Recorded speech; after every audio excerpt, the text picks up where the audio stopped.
बोली बोली थावे वाली माई की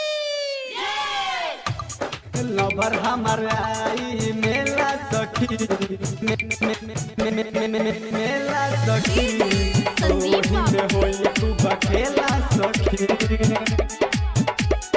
खेला सखी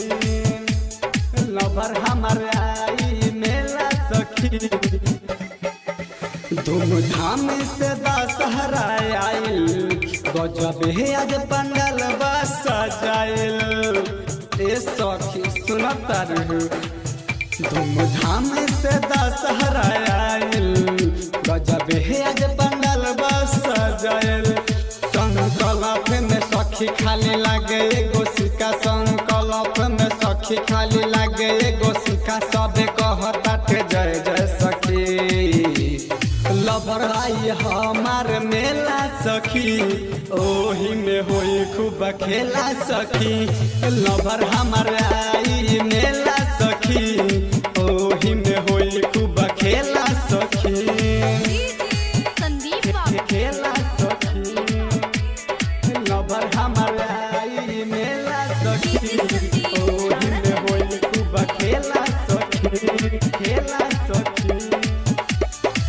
माई के खुल सखी सप्तमी के पठ हो लभर भेजल बा हमारा के खत हो नारियल चुनरी हम किनले हम झट हो माई के दर्शन से जिंदगी होई मस्त हो माई के दर्शन से जिंदगी होई मस्त हो माई के खुल सखी सप्तमी के पठ हो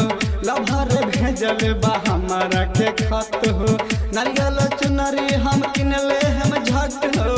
माई के दर्शन से जिंदगी होई मस्त हो सेवा शंकराई साथे रही केला सखी माथे सेवा शंकराई साथे रही केला सखी माथे पूजा में ना होई झमेला सखी लवर आई हमार मेला सखी ओही में होई खूब खेला सखी लवर हमार आई मेला सखी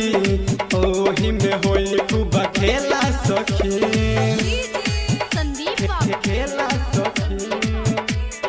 लवर हमार आई मेला सखी ओही में होई खूब खेला सखी खेला सखी खुशी के फूल काहे तू छीनलू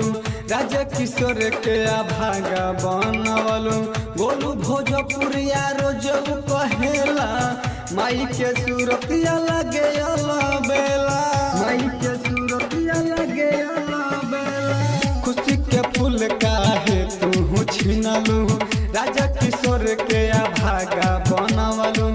गोलू भोजपुरिया रोज कहेला माई के सूरतिया लगे बेला संकल्प में सखी खाली लागे एगो सिक्का संकल्प में सखी खाली लागे एगो सिक्का सबे कहता जय जय सखी लवर आई हमार मेला सखी ओही में होई खूब खेला सखी लवर हमार आई